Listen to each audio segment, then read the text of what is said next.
ನಿಮ್ಮ ಸಿನಿಮಾಗಳ ಬಗ್ಗೆ ಹೇಳ್ತಾ ಹೋದ್ರೆ ಇವಾಗಲೇ 2 ಸಿನಿಮಾ ನಿಮ್ಮದು ಆಗಿದೆ ಅಂತ ನಾವು ಕೇಳ್ಪಟ್ವಿ. ಸೊ ಅದ್ರ ಜರ್ನಿ ಬಗ್ಗೆ ಹೇಳೋದಾದ್ರೆ? ಇಲ್ಲ ಚೆನ್ನಾಗಿದೆ. ಅದರಲ್ಲೂ ಅಷ್ಟೇ ಒಂದೊಂದು ಕ್ಯಾರೆಕ್ಟರ್ ಇದೆ.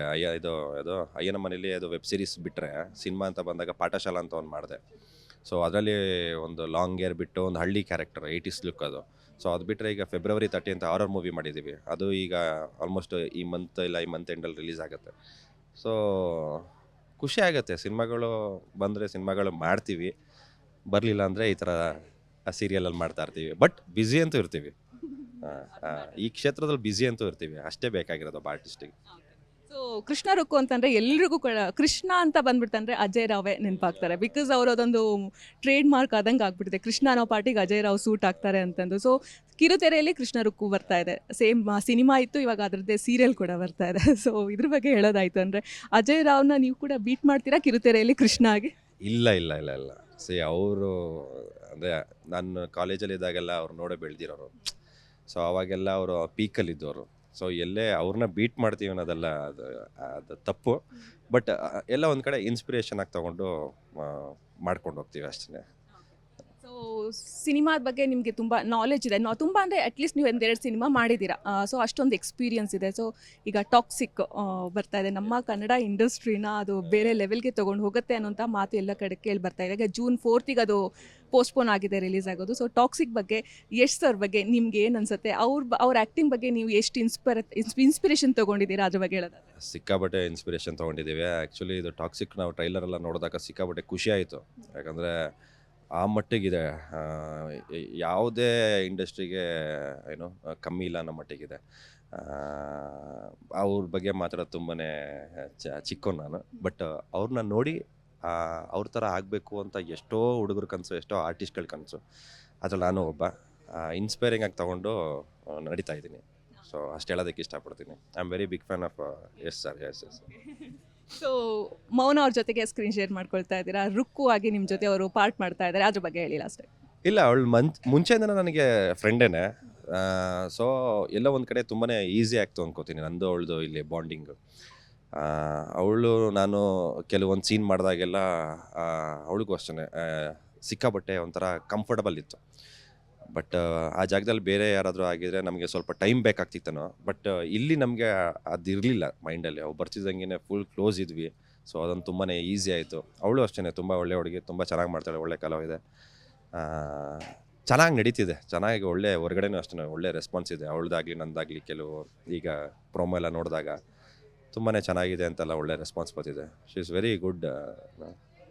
ಒಳ್ಳೆ ಕಲಾವಿದೆ ಅಂತ ಹೇಳ್ಬೋದು ಅಷ್ಟೇ. ಅಯ್ಯನ ಮನೆಯಿಂದ ನೀವು ಎಲ್ರಿಗೂ ತುಂಬ ಜಾಸ್ತಿ ಒಲವಿನ ನಿಲ್ದಾಣದಲ್ಲಿ ನೀವು ಪರಿಚಿತರಾಗಿದ್ರಿ. ಬಟ್ ಅಯ್ಯನ ಮನೆ ಒಂದು ಬೇರೆ ಲೆವೆಲ್ನ ಸೆಟ್ ಮಾಡ್ತು ನಿಮ್ಮ ಒಂದು ಕರಿಯರ್ಗೆ. ಸೊ ಆ ರೀತಿಯಾದಂತಹ ಒಂದು ವೆಬ್ ಸೀರೀಸು ಕನ್ನಡದಲ್ಲಿ ಎಷ್ಟರ ಮಟ್ಟಿಗೆ ಬೇಕು ಅಂತ ಅನ್ಸುತ್ತೆ? ಬಿಕಾಸ್ ಅದು ನಮ್ಮದು ಕನ್ನಡದಲ್ಲಿ ಒರಿಜಿನಲ್ ಅಂದರೆ ಫಸ್ಟ್ ವೆಬ್ ಸೀರೀಸು ಅಯ್ಯನ ಮನೆ. ಸೊ ಆ ಥರದ್ದು ಪಾರ್ಟು ಮತ್ತು ಆ ಥರದ ವೆಬ್ ಸೀರೀಸು ಈ ನಮ್ಮ ಇಂಡಸ್ಟ್ರಿಗೆ ಎಷ್ಟು ಮಟ್ಟಿಗೆ ಮುಖ್ಯ ಆಗುತ್ತೆ ಅಂತ ಅನ್ಸುತ್ತೆ? ಇಲ್ಲ, ಸಿಕ್ಕಾಬಟ್ಟೆ ಬೇಕಿತ್ತದು. ಈಗ ಅದೊಂದು ಟ್ರೆಂಡೇ ಆಗಿಬಿಟ್ಟಿದೆ. ಆಮೇಲೆ ಜನರು ಮೈಂಡ್ ಸೆಟ್ಟು ಚೇಂಜ್ ಆಗಿದೆ ನಮ್ಮ ಕನ್ನಡಿಗರದು. ಯಾಕಂದರೆ ಆ ವೆಬ್ ಸೀರೀಸ್ ಬಂದಾಗ ಬರೋದಕ್ಕಿಂತ ಮುಂಚೆ ಎಲ್ಲ ಮಾತಾಡ್ತಾಯಿದ್ರು ಕಂಟೆಂಟ್ ಇಲ್ಲ, ಅಲ್ಲೆಲ್ಲ ಹಿಂದಿಲಾಗಲಿ ತಮಿಳಲ್ಲಾಗಲಿ ಎಲ್ಲ ಕಡೆ ಒಳ್ಳೊಳ್ಳೆ ವೆಬ್ ಸೀರೀಸ್ ಮಾಡ್ತಾರೆ, ವೈ ನಾಟ್ ಇನ್ ಕನ್ನಡ ಅಂತ. ಬಟ್ ನಾವು ಅದನ್ನು ಪ್ರೂವ್ ಮಾಡಿದ್ವಿ, ಇಲ್ಲ ಕನ್ನಡದಲ್ಲೂ ಮಾಡ್ತೀವಿ, ಕನ್ನಡದಲ್ಲೂ ಆ ತಾಕತ್ತಿದೆ, ನಾವು ತೋರಿಸ್ತೀವಿ ಅಂತ. ಸೊ ಅಯ್ಯನ ಮನೆ ಮಾಡಿದ್ವಿ. ಅಯ್ಯನ ಮನೆ ಮಾಡಿದಾಗ ಸಿಕ್ಕಾಬಟ್ಟೆ ರೀಚ್ ಆಯಿತು, ಸಿಕ್ಕಾಬಟ್ಟೆ ಒಳ್ಳೊಳ್ಳೆ ಮಾತುಗಳು ಬಂತು, ಒಳ್ಳೆ ರೆಸ್ಪಾನ್ಸ್ ಬಂತು. ನಾಟ್ ಓನ್ಲಿ ಕರ್ನಾಟಕ, ನಮಗೆ ಹಿಂದಿಯವರು ಫಾಲೋ ರಿಕ್ವೆಸ್ಟ್ ಕಳಿಸ್ತಾಯಿದ್ರು, ಅಲ್ಲಿಂದ ಕಮೆಂಟ್ಸ್ಗಳು ಕೊಡ್ತಾಯಿದ್ರು, ತಮಿಳಿಂದ ಎಲ್ಲ ಮೆಸೇಜ್ ಮಾಡ್ತಾಯಿದ್ರು. ಸೊ ಸಿಕ್ಕಾಬಟ್ಟೆ ರೀಚ್ ಆಗಿದೆ ಅದು. ಅದೊಂದೇ ಅಲ್ಲ, ಶೋಧನೂ ಅಷ್ಟೇ. ಶೋಧ, ಮಾರಿಗಲ್ಲು, ಆಮೇಲೆ ಈಗ ವಿಜಯ ರಾಘವೇಂದ್ರ ಅವ್ರದ್ದು ಬರ್ತಿದೆ, ಅದೂ ಅಷ್ಟೇ ಒಳ್ಳೆ ಚೆನ್ನಾಗಿ ರೀಚ್ ಆಗ್ತಿದೆ. ಸೊ ಬೇಕಾಗಿತ್ತಿದ್ದು. ಬಟ್ ಒಳ್ಳೆ ಪ್ರಮೋಟ್ ಮಾಡ್ತಿದ್ದಾರೆ. ಆಮೇಲೆ ಒಳ್ಳೊಳ್ಳೆ ಕಥೆಗಳು ಬರ್ತಿದೆ. ಇದು ಒಂದು ಮಟ್ಟಿಗೆ ರೀಚ್ ಆಗಿದೆ ಆಲ್ರೆಡಿ. ಸೊ ಇದು ಟ್ರೆಂಡಿಂಗ್ ಹಿಂಗೆ ಇರುತ್ತೆ. ಇನ್ನಷ್ಟು ಒಳ್ಳೊಳ್ಳೆ ಕಥೆಗಳಿದೆ. ಆ್ಯಕ್ಚುಲಿ ಹೇಳ್ತಾಯಿದ್ರು ಅದನ್ನೇ, ನಮ್ಮದು ಅಯ್ಯನ ಮನೆ 2 ಈಗ ಸ್ಟಾರ್ಟ್ ಮಾಡಬೇಕು. ಸೊ ಬರ್ತೀವಿ ಅಯ್ಯನ ಮನೆ 2 ಕಡೆ. ಖಂಡಿತ ಖಂಡಿತ ಖಂಡಿತ. ಓಕೆ. ಸೊ ಫೈನಲ್ ಆಗಿ ಕೃಷ್ಣ ರುಕ್ಕು ನಿಮ್ಮ ಒಂದು ಕರಿಯರ್ಗೆ ಯಾವ ಒಂದು ಬ್ರೇಕನ್ನ ಕೊಡುತ್ತೆ ಅನ್ನೋಂತಹ ಒಂದು ನಿರೀಕ್ಷೆನ ಇಟ್ಕೊಂಡಿದ್ದೀರಾ? ಹಾಗೆ ಜನಗಳಿಗೆ, ಬಿಕಾಸ್ ಎಷ್ಟೊಂದು ಸೀರಿಯಲ್ಗಳು ಇವಾಗ ಎಲ್ಲ ಚಾನಲಲ್ಲೂ ಬರ್ತಾ ಇದೆ, ಅದಕ್ಕೆಲ್ಲದಕ್ಕೂ ಇದು ಹೆಂಗೆ ವಿಭಿನ್ನವಾಗಿದೆ ಅಂತ ನೀವು ಪ್ರೂವ್ ಮಾಡ್ಕೊಳ್ತೀರಾ ನಿಮ್ಮ ಸೀರಿಯಲ್ ಮೂಲಕ? ಅಲ್ಲ, ಅದು ಪ್ರೂವ್ ಮಾಡ್ಕೊಳ್ಳೋ ಅವಶ್ಯಕತೆ ಇಲ್ಲ. ಬಟ್ ಒಂದು ಮಾತು ಹೇಳೋದಕ್ಕೆ ಇಷ್ಟಪಡ್ತೀನಿ, ಆಡಿಯನ್ಸಿಗೆ ಬೇಗ ನಾವು ಅಟ್ಯಾಚ್ ಆಗ್ತೀವಿ. ಯಾಕಂದರೆ ಅಷ್ಟು ಎಮೋಷ್ನಲ್ ಇದೆ, ಅಷ್ಟು ಫ್ಯಾಮಿಲಿ ಏನೋ ಕೆಲವು ಸೆಂಟಿಮೆಂಟ್ಸ್ ಇದೆ, ಸ್ಟೋರಿನೇ ತುಂಬಾ ಚೆನ್ನಾಗಿದೆ. ಸೊ ಹಾಗಾಗಿ ಜನ ನಾವು ಹೇಳೋದೇ ಬೇಡ, ಅವರೇ ಕೂತ್ಕೊಂಡು ನೋಡ್ತಾರೆ. ಸೊ ಆ ಥರ ಸ್ಟೋರಿ ಇದೆ. ಕೆಲವು ಸ್ಟಾರ್ಟಿಂಗ್ ಫ್ಯೂ ಎಪಿಸೋಡ್ಸ್ ಅಂತೂ ಸಿಕ್ಕಾಪಟ್ಟೆ ಚೆನ್ನಾಗಿದೆ. ನಾನಂತೂ ಸೀರಿಯಸ್ಲಿ ಎಂಜಾಯ್ ಮಾಡ್ಕೊಂಡು ಮಾಡ್ತಾಯಿದ್ದೀನಿ.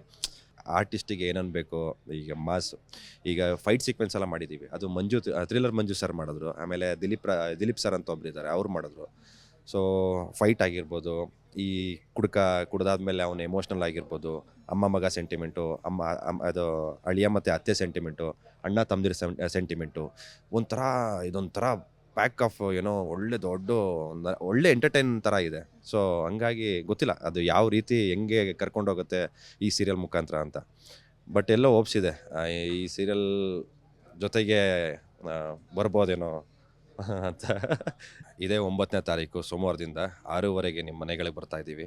ಕೃಷ್ಣ ರುಕ್ಕು ನೋಡಿ. ಇಷ್ಟು ದಿನ ಯಾವುದೇ ಪಾತ್ರ ಮಾಡಿದ್ರು ಅದಕ್ಕೆ ತುಂಬಾ ಖುಷಿಯಿಂದ ನಿಮ್ಮ ಪ್ರೀತಿ, ನಿಮ್ಮ ಆರೈಕೆ ಕೊಟ್ಟಿದ್ದೀರಾ. ಸೊ ಈ ಕೃಷ್ಣ ರುಕ್ಕು ಮೇಲೆ ನಿಮ್ಮ ಪ್ರೀತಿ ಸದಾ ಇರಲಿ ಅಂತ ಕೇಳ್ಕೊತೀನಿ. Thank you.